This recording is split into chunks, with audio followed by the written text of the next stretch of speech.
energy. It's in everything, whether it's stored or moving energy. Some may think it's a hocus pocus type of word, but really, everything around us, including ourselves, has energy. It's this invisible thing that is stored in food until we eat, and it is then released into our bodies, and from there is what creates movement. Electrical energy is what gives us light in those spectacular lightning shows.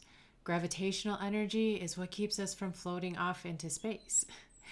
The sound we hear is energy that travels through waves. Energy is either moving or resting, kinetic or potential, and it is in everything. Energy can also not be destroyed.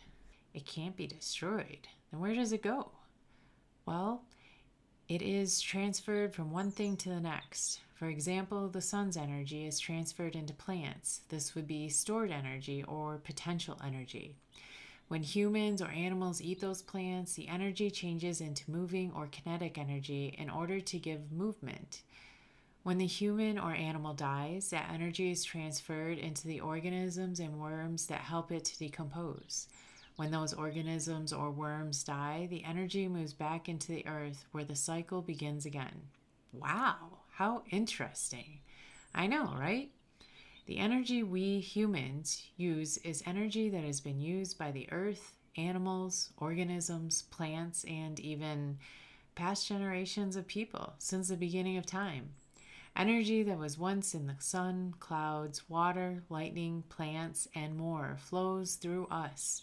It does this because energy is constantly being reused, because it can never be destroyed. It moves from one thing to the next, being stored or used.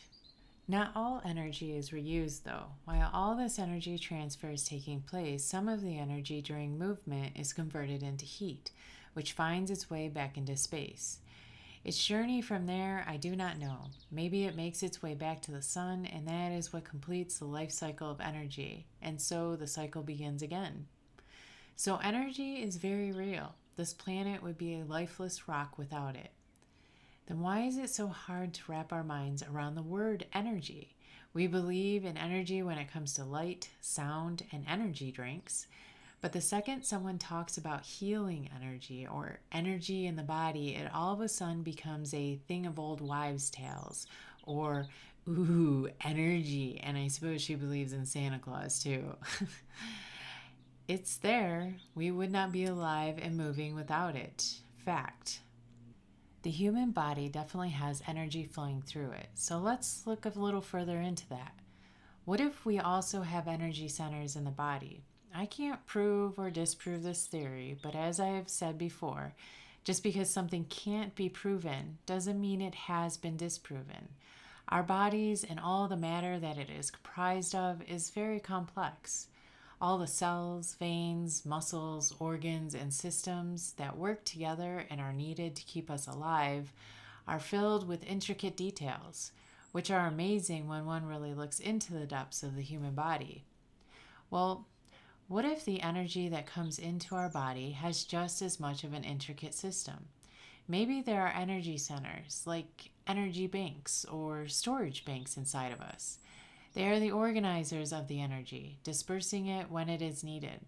When they are full, they are able to pass the excess energy on to other energy centers that may be in need, much like those trees I just talked about in the last episode, sharing their excess resources to the trees around them. Maybe each energy center is connected to a different area of the body. So as energy comes into the body, it is directed to the most needed area through its corresponding energy bank. So, if I want my body and mind to function at its best, then focusing only on my matter, my physical self, is only half the solution. Focusing on the energy that gives my matter movement is also part of that equation.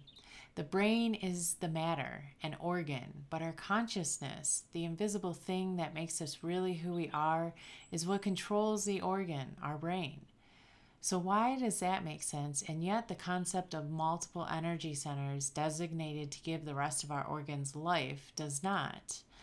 What if our consciousness is one of the 7 energy centers? You do believe you have a consciousness, right? How are we able to think and be an individual without it? So if our consciousness is invisible, and yet we still all agree it is there, then why is it so hard to believe there could be 6 more energy centers that help to give movement to the rest of our organs? There's a lot going on in the body, and maybe the other 6 assist number 7 so that it can be more efficient, much like a well-functioning company has an owner, but also may have employees to help them run their business more efficiently.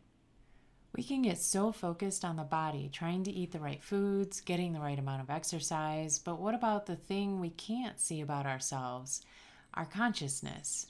Maybe that invisible thing that without it makes us merely matter, needs care and healing through that invisible energy as well.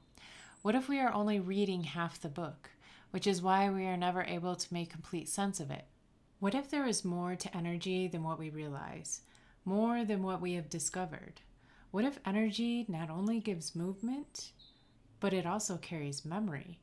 And when we tend to that energy, it not only helps keep our physical body alive, but it also helps us to grow and evolve mentally, showing us how to move forward, speaking through our intuition to give us help in healing and in living. Essentially, energy not only gives life, but it gives wisdom from the past in order to help us live with less suffering in the future, to not only feel good more often, but to be happier more often.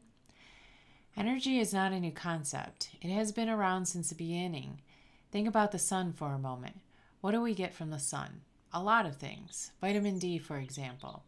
We seem to be okay with the idea that we get vitamin D from an invisible source that comes from a sun that is 94.277 million, that's right, I said million miles away.